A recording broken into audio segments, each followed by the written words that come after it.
Hi friends, welcome back to Surekha Bedade channel. Friends అందరూ ఎలా ఉన్నారు? బాగున్నారా? నేను కూడా చాలా బాగున్నాను.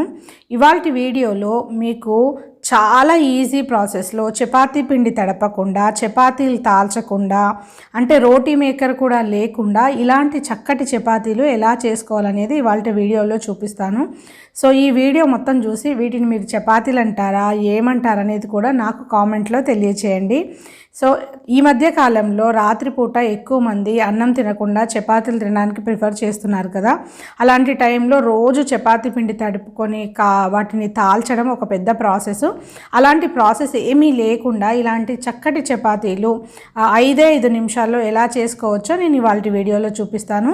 సో ఈ వీడియో చూసే ముందు మీలో ఎవరైనా నా ఛానల్ సబ్స్క్రైబ్ చేసుకున్నట్లయితే వెంటనే సబ్స్క్రైబ్ చేసుకొని ఒక బెల్ ఐకాన్ వస్తుంది, అది క్లిక్ చేసి ఆల్ అనే ఆప్షన్ తీసుకుంటే నేను వీడియో అప్లోడ్ చేయగానే మీకు వచ్చేస్తుంది.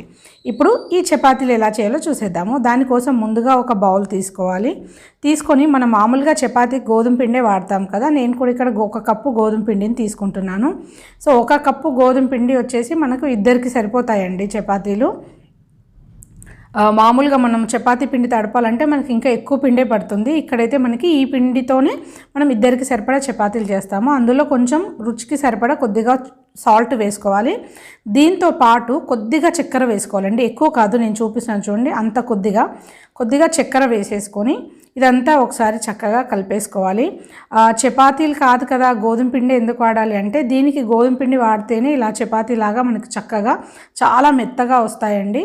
సో ఇలా అంతా ఒకసారి కలుపుకున్న తర్వాత వాటర్ వేసుకోవాలి. మనం వాటర్ కన్సిస్టెన్సీ చూసుకుంటూ కలుపుకోవాలి. ఒకేసారి ఎక్కువ వాటర్ వేసేస్తే చాలా పల్చగా అయిపోతుంది. అందుకని మనం వాటర్ కలుపుకుంటూ కొద్దిగా చూసుకుంటూ వేసుకోవాలి. ఇది ఎలా అంటే మన గోధుమ పిండికి ఉండలు కట్టేస్తుంది కదా, అలా ఉండలు కట్టకుండా మనం వాటర్ చూసుకుంటూ కలిపేసుకోవాలి. ఇదంతా ఈ చపాతీ పిండి కలపడంలోనే ఉంటుంది. ఒక చిన్న ఉండ కూడా లేకుండా ఈ పిండిని ఇట్లా చక్కగా మనము దోశ పిండిలాగా మనం కలుపుకోవాల్సి ఉంటుంది. కొంచెం థిక్ కన్సిస్టెన్సీ వచ్చే వరకు కలుపుకోవాలి. ఇక్కడ చూసారు కదా, ఈ కన్సిస్టెన్సీ వస్తే మనకి సరిపోతుంది. ఇప్పుడు ఈ దోశ పిండిని ఎలా మనం వేసుకోవాలి చపాతీలాగా అనేది నేను చూపిస్తాను. సో ఇది కలుపుకునేటప్పుడు మీ దగ్గర విస్కర్ ఉంటే కనుక అది పెట్టి మీరు కలిపితే చాలా ఫాస్ట్గా ఉండలు లేకుండా వచ్చేస్తుంది. లేదంటే మీరు గరిటెతో అయినా కలిపేసుకోవచ్చు, లేదంటే చేయితో అయినా ఉండలు లేకుండా మీరు కలుపుకోవచ్చు. ఇప్పుడు మనం చపాతీ ఎలా వేసుకోవాలో చూసేద్దాము. దానికోసం ఒక నాన్ స్టిక్ ప్యాన్ తీసుకొని కొద్దిగా ఆయిల్ వేసానండి. పావు స్పూన్ అంతా వేసానంతే. వేసేసి ఒక్కసారి అలా స్ప్రెడ్ చేసుకొని మనం దీన్ని చపాతీ వేసినట్టుగా ఒక్కసారి ఇట్లా వేసేసుకోవాలి. చూడండి, కన్సిస్టెన్సీ మీకు కనపడుతుంది కదా, ఇలాంటి కన్సిస్టెన్సీ వస్తే సరిపోతుంది. దీన్ని మనము ఒకలాగా దోశలాగా ఇలా వేసేసుకోవాలి. చాలా పెద్దగా వేసుకుంటే కనుక నాకు అది రాదని నేను చిన్నగా వేసుకున్నాను. పెద్దగా కూడా వేసుకోవచ్చు. వేసుకొని దానిపైన మూత పెట్టేస్తే మనకు పైన లేయర్ అంతా ఇలా మనకి డ్రై అయిపోయి వచ్చేస్తుంది. ఇలా వచ్చినప్పుడే మనం దాన్ని తిప్పేసుకోవాలి. దీన్ని చక్కగా మనం ఒకసారి ఇప్పుడు తిప్పేసుకొని మంట మాత్రం హైలో పెట్టాలండి. పెనం చాలా వేడిగా ఉండాలి. పెనం చాలా వేడిగా అయిన తర్వాతనే మనం వేయడం స్టార్ట్ చేయాలి. పెనం చల్లగా ఉంటే, అదే నాన్ స్టిక్ ప్యాన్ కనుక మనకు కొద్దిగానే వేడిగా ఉంటే ఇవి రావు. చాలా వేడిగా ఉండాలి. సో అలా వేడిగా ఉన్నప్పుడు మాత్రమే ఇవి వస్తాయి. మనం రోజు పిండి తడిపి చపాతీలు కాల్చడం అది చాలా పెద్ద ప్రాసెస్. సో దానికి బదులుగా మీరు ఇలా వేసుకున్నారు అంటే చాలా మెత్తటి చపాతీలు మీ సొంతం అవుతాయి. పెనం చాలా వేడిగా పెట్టుకొని మనం ఇలా ఏమంటారు, కర్సీ అంటారు కదా మనం రొట్టెలు కాల్చేదాన్ని, దాంతో అయినా ఇట్లా ప్రెస్ చేయొచ్చు, లేదంటే మీరు ఇట్లా క్లాత్తో అయినా ప్రెస్ చేయొచ్చు. మీకు చూపించడం కోసమే నేను ఇక్కడ క్లాత్ వాడుతున్నాను. లేదంటే నేను మామూలుగా కర్చీతోనే ఆ గరిటెతోనే ఇట్లా ప్రెస్ చేసుకుంటూ ఉంటాను. దాన్ని ప్రెస్ చేసుకుంటూ తిప్పుతూ ఉండాలండి. తిప్పుతూ ఉంటే చక్కగా పొంగు కూడా వచ్చేస్తుంది. చూసారా మీరు, అది చక్కగా పొంగుతుంది. మనకు రొట్టె పొంగినట్టుగా చక్కగా పైకి పొంగుతుంది. సో పొంగి చాలా మెత్తగా వస్తుంది. మెత్తగా వచ్చి మనకు చపాతీలాగే వచ్చేస్తుంది అన్నమాట. ఇది చక్కగా మనకి ఒక రోజంతా కూడా నిలువ ఉంటాయి, ప్రాబ్లమే లేదు. సో దీన్ని మనము ఎలా తినొచ్చు అనేది కూడా నేను చూపిస్తాను. దీన్ని మనం ఏ కర్రీస్లోకి ఎలా తినొచ్చు అనేది ఇలా మనం ప్రెస్ చేస్తూ ఉంటే క్లాత్ తోటి అదేమవుతుందంటే మనకి చక్కగా పొంగులాగా వచ్చేస్తుంది.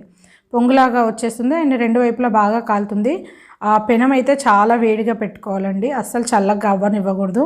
ఇక్కడ చూసారు కదా, ఇప్పుడు మీకు చక్కగా ఇదైతే మనకి చపాతీ లాగా వచ్చేసింది.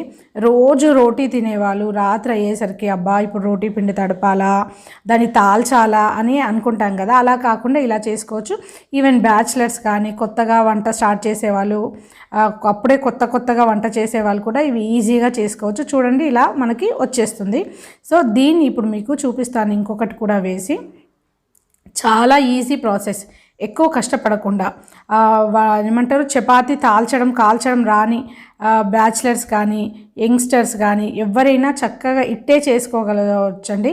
ప్రతిరోజు మీరు ఇలాంటివి చేసుకుంటే కనుక అబ్బా సూపర్ అని అంటారు. సో ఇది ఒకసారి ట్రై చేసి నిజంగా సూపరా కాదా, దీన్ని ఇలా వేస్తున్నామని దోశ అంటామా, లేదంటే చపాతీ అంటామా, లేదంటే ఏమంటారు పరాటా అంటారా, ఏమంటారు అనేది మీరు నా కామెంట్లో తెలియచేయండి. నేనైతే వీటిని చపాతీలని అంటున్నాను. సో మీరేమంటారు, మీకు ఎలా అనిపించింది అనేది నాకు కామెంట్ చేయడం అస్సలు మర్చిపోకండి. సో ఇంత చక్కటి మెత్తటి ఈ పరాటా, చపాతీ, దోశ ఏదైనా పిలుచుకోవచ్చు. చాలా యమ్మీగా వస్తాయి, చాలా మెత్తగా ఉంటాయి. మామూలుగా మనం చపాతీకి ఆయిల్ పెట్టాం కదా, దీనికి కూడా ఎక్కువగా ఆయిల్ పెట్టాల్సిన అస్సలు అవసరం లేదు. ఫస్ట్ స్టార్టింగ్ కొంచెం పెట్టుకుంటే సరిపోతుంది. అది కూడా మంచి నాన్ స్టిక్ అయితే అది కూడా ఆప్షనల్ అండి, ఆయిల్ కూడా అవసరం లేదు. చూడండి ఇక్కడ మీకు కనపడుతున్న ఇంత చక్కటి చపాతీలు అయితే రెడీ అయిపోతాయి. ఇవి ఎంత సాఫ్ట్గా ఎంత మెత్తగా ఉంటాయని అంటే మనం చాలా సాఫ్ట్గా ఉంటాయండి. చూడండి మీకు రెండు వైపులా కూడా చూపిస్తున్నాను. సో ఇంత చక్కటి పరాటా, చపాతీ, దోశ ఏదైనా పిలుచుకోవచ్చు, కానీ చాలా ఈజీ ప్రాసెస్. సో ప్రతిరోజు మనం ఇలాంటివి కనుక చేసుకొని తింటే చాలా బాగుంటుంది. చూడండి ఎంత మెత్తగా వస్తుందో, చాలా మెత్తగా ఉంటుంది. నెక్స్ట్ డే కాదు కదా, 2 రోజులైనా కూడా అంతే మెత్తగా ఉంటాయి అన్నమాట. ఎట్లాగో మనం నాన్ స్టిక్లోనే పెడతాం కాబట్టి వాటి మెత్తదనం అనేది అస్సలు పోదు. సో ఇంత చక్కటి చపాతీలు మీరు ఈజీగా హ్యాపీగా చేసేసుకోండి. మీరందరూ ఒక్కసారి ట్రై చేశాకే నాకు చెప్పండి, తర్వాత కూడా మీరు మళ్ళీ కామెంట్ పెట్టండి. సో ఈ వీడియో చూసిన తర్వాత మీకేమనిపించింది అనేది కూడా నాకు కామెంట్లో తెలియజేయండి. సో మీరు ఇచ్చే కామెంట్ వల్ల, మీరు ఇచ్చే ఒక లైక్ వల్ల మాకు ఎంతో ఎంకరేజ్మెంట్గా ఉంటుంది. ఇంకా మంచి మంచి వీడియోలు కూడా చేయాలని అనిపిస్తుంది. చూడండి దీన్ని మనం ఎలా దేంట్లోకి తినొచ్చు అంటే, ఇది బెండకాయ ఫ్రైలోకి తినొచ్చు. ఇది పప్పు, ఎర్రపప్పుగా ఉంటుంది కదా అది, ఇది చట్నీ. సో మనం దీన్ని చట్నీలోకి తినొచ్చు, పప్పు వేసుకొని తినొచ్చు, ఫ్రైలు తినొచ్చు. ఇంకా ఎలాంటి కూరలు మనం వంకాయ ఆలుగడ్డ కూర అలాంటివి ఉన్నా కూడా వాటిల్లో కూడా చక్కగా తినేయచ్చు. సో ఇవి చపాతీలు కదా, చట్నీ ఎలా వేసుకుంటామని అట్లా కూడా అవసరం లేదు. పల్లీ చట్నీ ఉంటే పల్లీ చట్నీలో కూడా తినేయచ్చు అనమాట. సో ఎలాగైనా పప్పు, కూరలు, వేపుళ్ళు, పచ్చళ్ళు అన్నిట్లోకి ఈజీగా మనం తీసుకోగలిగే ఈ చపాతీలు మీకు ఎలా అనిపించిందని నాకు కామెంట్ చేయండి, వీడియోని లైక్ చేయండి. సో ఇలాంటి మంచి వీడియోని మీ ఫ్రెండ్స్ అండ్ రిలేటివ్స్తో షేర్ చేసుకోండి. So me friends and relatives చాలామంది కూడా మీతో చెప్పుకొని ఉంటారు కదా, రోజు చపాతీలు చేసి బోర్ కొడుతుంది, రోజు చపాతీ పిండి తడపడం, తాల్చడం. సో అలాంటివి ఏమీ లేకుండా ఇలాంటి చక్కటి చపాతీలు ఎంతో ఈజీగా చేసుకోవచ్చు. సో ఈ వీడియోని మీ ఫ్రెండ్స్ అండ్ రిలేటివ్స్కి అందరికీ తప్పకుండా షేర్ చేసేసుకోండి. సో ఇంకొక మంచి వీడియోలో ఒక మంచి కిచెన్ టిప్తో మళ్ళీ కలుసుకుందాము. ఈ వీడియో మీకు ఎంతగానో నచ్చింది అనుకుంటున్నాను. నచ్చితే లైక్ చేయడం అసలు మర్చిపోదు. Tata friends, bye.